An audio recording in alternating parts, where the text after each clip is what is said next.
প্রশ্ন। আজকের বাংলাদেশে এটা সিদ্ধান্ত নিতে হবে যে বাংলাদেশের জনগণ জাতীয় প্রশ্নে ঐক্যবদ্ধ থাকবে কিনা, এবং আমাদের রাজনৈতিক ব্যবস্থা জনগণকে জাতীয় প্রশ্নে ঐক্যবদ্ধ রাখার উপযোগী কিনা।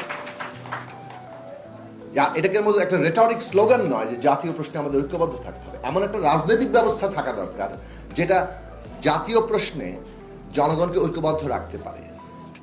যদি এরকম ব্যবস্থা হয় শেখ হাসিনার মতো যে আমরাই জমিদারি করব, বাকি সবাইকে রাজনৈতিক ব্যবস্থার বাইরে ছুলে ফেলে দেব, তাহলে সেখানে জনগোষ্ঠীকে ঐক্যবদ্ধ রাখা যায় না, সেই রাষ্ট্র ফেল করে। এটা প্রমাণিত হয়ে গেছে এবং আমাদের অভ্যুত্থান আমাদেরকে সেই অবস্থা থেকে মুক্তি দিয়েছে যে আমরা একটা নতুন রাজনৈতিক ব্যবস্থা গড়ার আমরা সন্ধিক্ষণে কিংবা একটা প্রক্রিয়ার মধ্যে আছি, যেখানে আমরা আমাদের নানান বিরোধ, মতপার্থক্য, প্রতিদ্বন্দ্বিতা, প্রতিযোগিতা, এমনকি মাঝে মাঝে সংঘাত, সব কিছু সত্ত্বেও একটা অভিন্ন রাজনৈতিক ব্যবস্থার মধ্যে থাকতে পারবো, সেখানেই আমরা মীমাংসা করতে পারবো। এইটা খুবই গুরুত্বপূর্ণ প্রশ্ন। এই পলিটি নির্মাণ যদি আমরা করতে পারি, জনগণকে আমরা ঐক্যবদ্ধ রাখতে পারবো, তখন আমরা জাতীয় প্রশ্নে এমন একটা অবস্থান নিতে পারবো যেখানে ভারতও বাধ্য হবে আন্তর্জাতিক আইন মেনে আমাদের হিস্সা আমাদের বুঝিয়ে দিতে। পানির প্রবাহ যদি ঠিক না থাকে তাহলে নদীগুলো মরে যাবে। মৌলানা ভাসানী ৭৬-এর লং মার্চে বলেছিলেন যে এই নদীর পানিতে কেবল মানুষের অধিকার নাই, নদী বেঁচে থাকার জন্য পানির দরকার আছে। পশু পাখি, সাপ, ব্যাঙ, তাদের এইখানে হক আছে। এই যে হকের প্রশ্ন, প্রকৃতির প্রশ্নটি এখন কেবলমাত্র প্রকৃতির প্রেম তো নয়, প্রকৃতির সুরক্ষারও প্রশ্ন।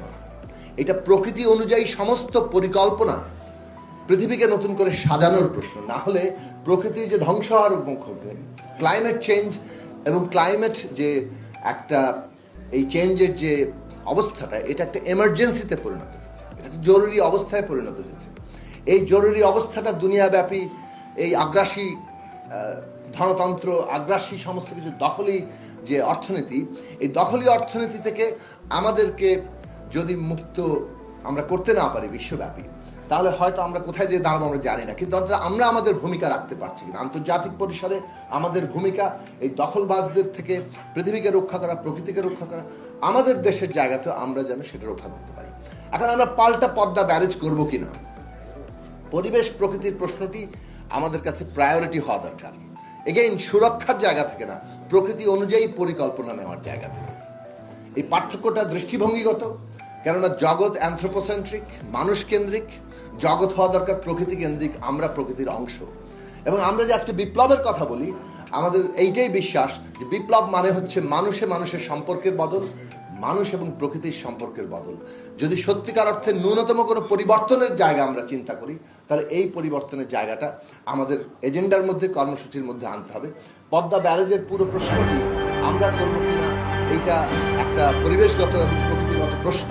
এই প্রশ্নে এক্সপার্টিসরা কথা বলবেন, আমরা আরও গবেষণা করব। যদি এটা বাংলাদেশ এবং পরিবেশগতভাবে এই জায়গা থেকে আমরা উপকৃত হই, ডেফিনেটলি আমাদের এইটা রাজনৈতিক এজেন্ডা এবং ভবিষ্যতের সরকারের একটা গুরুত্বপূর্ণ অর্থনৈতিক রাজনৈতিক প্রকল্পে পরিণত